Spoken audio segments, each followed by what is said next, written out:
रामचरितमानस का सुंदर कांड क्यों पढ़ना चाहिए? हनुमान जी का चरित्र तो है, पर कितनी प्यारी शिक्षा देता। लंका जैसी दुर्दशा स्थिति, विभीषण ने अपने मुंह से कहा भी हनुमान जी से, जिमि दस ननि महु जीभ बिचारी। जैसे दांतों के बीच में जीभ रहती हनुमान जी, वैसे हम लंका में रहते। ऐसा विभीषण ने कहा। मेरे पागलो, कितनी विचित्र दुर्दशा होगी कि रावण राम का कट्टर विरोधी, पर विभीषण राम के कट्टर सपोर्टर। क्या दशा रही होगी, कभी कल्पना करना। और हम लोग तो राम राज्य में भी राम की जय जयकार नहीं कर पाए। अभी राम मंदिर भारत में बना, कितने लोग विरोध में नहीं बोले, कितने लोगों ने विरोध नहीं किया। कितनी गजब की बात है कि हम तो राम को भी स्वीकार नहीं कर पाते। इसलिए मेरे पागलों, हम प्रार्थना करना चाहते हैं, हनुमान जी लंका में रुके कहां? पूरी लंका में मंदिर मंदिर गए, पर रुके नहीं। रामायुध अंकित ग्रह शोभा वर्णित नव तुलसी का वृंद कहे, देख हर्ष कपीरा, देख हर्ष कपीरा। हनुमान जी ने विभीषण के दरवाजे के बाहर देखा, तुलसी के पौधे को देखा। एक तरफ राह, दूसरी तरफ मां। एक बार विभीषण का विवाद हो गया। किसी ने रावण के कान में जाकर के कहा कि तुम्हारा भाई तो तुम्हारे शत्रु का पक्षधर है, राम नाम राम राम भजता है और लिखता भी है। रावण आया, पर क्या अद्भुत बुद्धि पाई विभीषण ने। भक्त के पास विवेक तो आ ही जाता है। विभीषण से रावण कहता, तुम मेरे शत्रु का नाम लेके हो दरवाजे पर, एक तरफ राह दूसरी तरफ मां, शर्म नहीं आती? विभीषण जी कहते हैं, सरकार हमने ये तुम्हारा ही नाम लिख रखा। रावण से कहता, तुम्हारा नाम? राम का नहीं, तुम्हारा है। रावण कहता है, इसमें हमारा नाम कहाँ है? बोले दरअसल तुम्हारा और भाभी जी का दोनों का है। रामा ने रावण, मामा ने मंदोदरी, शॉर्ट में लिख दिया, एक रा एक माँ। रावण बोला, ये ठीक है, सबको अपने दरवाजे पे लिखना चाहिए। ये भक्ति की कला। विभीषण जी ऐसे भगवान का भजन करते हैं। हनुमान जी महाराज विभीषण जी के यहाँ पर रुकते हैं, बात होती है। हनुमान जी समझाते हैं, विभीषण तुम चिंता मत करो, तुम जानकी माता का पता बताओ, हम तुम्हें राम जी से मिलवाएंगे। परिचय होता है। आगे भगवान विभीषण जी महाराज, जुगत विभीषण सकल सुनाई, चलियो पवन सुत विदा कराई। हनुमान जी को जुगति बताई। हनुमान जी पहुंच गए अशोक वाटिका में, जहां माता जानकी जी बैठी थी। तरु महरहार लुकाई, करो विचार करो का भाई। पत्तों के बीच में हनुमान जी छिप गए। उसी समय रावण आया और संग नारी कह रामन सुन समुख सयानी, मंदोदरी आदि सब रानी जानकी माता को समझाने लगा। माता जानकी जी ने तृण धरी ओट कहत वैदेही, सुमर अवधपति परम स्नेही। रावण को खबरदार कर दिया, सावधान रावण, मेरी तरफ देखना भी मत, छूना तो दूर की बात है, देखेगा तो भस्म हो जाएगा। तृण धरी ओट कहत वैदेही। और ये हमारे भारत की खूबसूरती है। हमारे भारत में शक्तियों की इतनी महिमा है कि हमारे भारत की स्त्री केवल तिनका भी रख दें तो दुश्मन अपनी नजर को फेर लेता है। पर प्रश्न उठता है कि वो तिनके को रावण देख करके कैसे डर गया। इसका एक जगह से हमने कल्याण पुस्तिका से उत्तर पाया।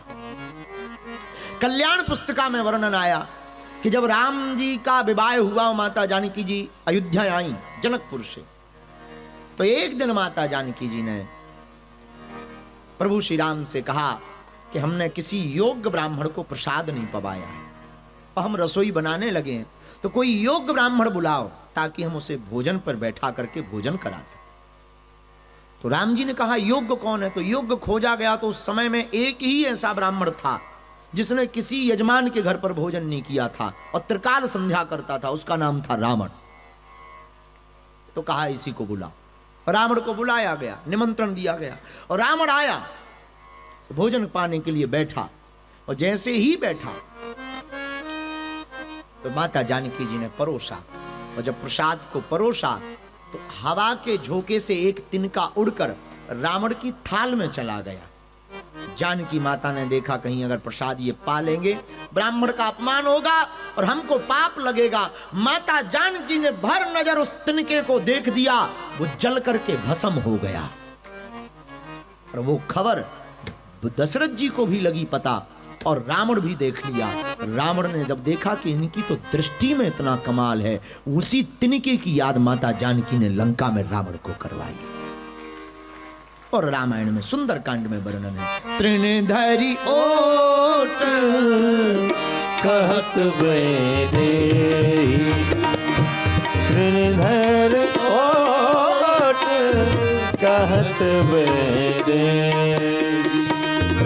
सुमर अवधपति परम सदेहि, सुमर अवधपति परम सदेहि। माता जानकी जी ने राम जी का ध्यान करके तिनका को रखा। एक और कथा मिली, वो रामचरितमानस की ही कथा है, तिनके के ऊपर। भगवान श्री राम वनवास के बाद में एक दिन माता जानकी का श्रृंगार कर रहे थे, धनुष बाण तीर सब दूर रखे, माता जानकी जी के बालों में पुष्पों को लगा रहे थे। उसी समय इंद्रपुत्र जयंत की मति मारी गई और इंद्रपुत्र जयंत ने विचार किया कि ये ब्रह्म नहीं हो सकता, जो श्रृंगार रस में फंसा हो वो ब्रह्म नहीं हो सकता। तो कौवे का वेश धारण करके इंद्रपुत्र जयंत भगवान के बल को देखने आया कि कितना बल है। अब बल को देखना है तो कैसे देखें? तो जिनका श्रृंगार कर रहे हैं उन्हीं का कोई अपराध करें। तो जयंत ने क्या किया, सीता चरण चोंचे हति भागा, माता जानकी के चरणों में चोंच मारी, माता जानकी के चरणों में चोंच मारी। लेकिन कथा कहती है कि वो कांव कांव करता हुआ ऊपर आ। माता जानकी ने तब तक नहीं बताया, लेकिन जब कौवा वो जयंत था, जयंत के ही पैर का रक्त की बूंद राम जी के सामने गिर पड़ी, ऊपर देखा और माता जानकी जी के चरणों की तरफ देखा, राम जी को क्रोध आ गया। एक तिनका रखा था, छोड़ दिया जयंत के पीछे। तीनों लोकों में जयंत गया। सबसे पहले पिता के पास गया, इंद्र के पास, पिताजी बचाओ बचाओ, हमारे पीछे बाण लगा है। बेटा किसका बाण है, हम अभी बचा लेते। पिताजी राम जी का है। इंद्र बोले भगो नहीं तो दूसरों हम छोड़ रहे। जयंत बोला बाप है कि काल है? बापू सेहत के लिए तो हानिकारक है, बड़ा खतरनाक है। अरे हम बचाने की बात कर रहे, ये कह रहे हम दूसरा छोड़ देंगे। इंद्र ने सोचा बेटा तो मर ही रहा है, अगर हमने बचा लिया तो हमारा सिंहासन और छोड़ जाएगा। अब जयंत ने सोचा कहां जाए, भागा शंकर जी के पास, हे भोले बाबा त्राहि माम पाहि माम पाहि माम, बचाओ बचाओ। शंकर जी ने त्रिशूल लिया, क्या बात है, हमारी रक्षा करो। अभी रक्षा कर रहे, क्या हुआ, पीछे तीर लगा, बाण मारने के लिए।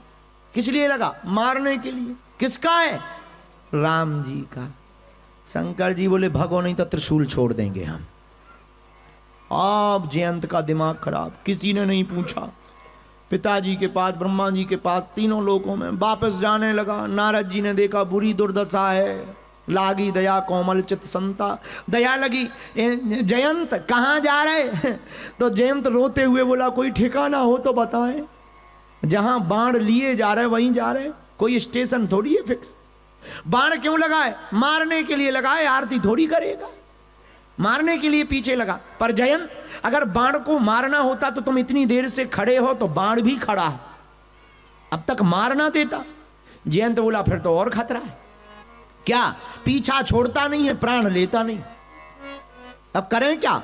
नारद जी बोले एक उपाय, जिसका बाण है वही बचा सकता, और दूसरा तुम्हें कोई बचा नहीं सकता। किसका बाण है? राम जी का बाण है। और जयंत कहता कौन सा, मुंह लेकर के जाए क्या कहेंगे? मुस्कुराते हुए नारद जी कहते तुम गए क्यों थे? जयंत कहता है प्रभाव देखने। बोले बन गई बात, जाना प्रभु से कह देना, प्रभु वो पूछेंगे क्यों आए थे पहली बार, कहना प्रभु प्रभाव देखने आए थे। और वो पूछेंगे अब दोबारा क्यों आए, कहना प्रभाव तो देख लिया, तीनों लोकों में कहीं जगह नहीं मिली, अब आपका स्वभाव देखना बाकी रह गया है।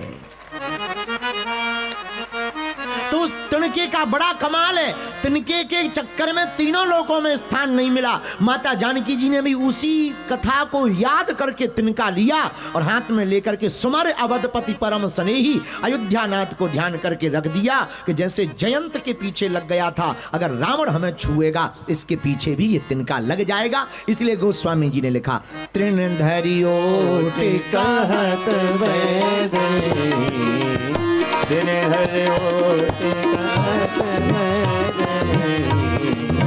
गिरधर ओट कहत बने। सुमरे अवधपति परम स्नेही, सुमर अवधिपति परम स्नेही। सुमरे अवधपति परम स्नेही, सुमर अवधिपति तृणधारी ओट कहत बैदेही, गिरधर ओट कहत बने। राम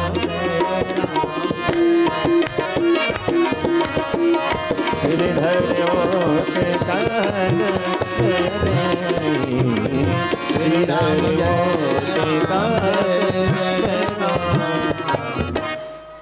राम राम राम राम राम, श्री राम जय राम, जय जय राम। हनुमान जी महाराज ने सब कुछ देखा। आगे कथा बहुत लंबी है, सुंदर कांड बड़ा है, हम सब लोग छोटे लोग हैं। कथा कहते कहते रात गुजर जाएगी, बात गुजर जाएगी। तुम्हें भी 10 बज गए, घड़ी के 9:30 हो गए। तुम्हें भी जाना है, हमको भी सुबह से जाना है। अभी तो खाना भी खाना है।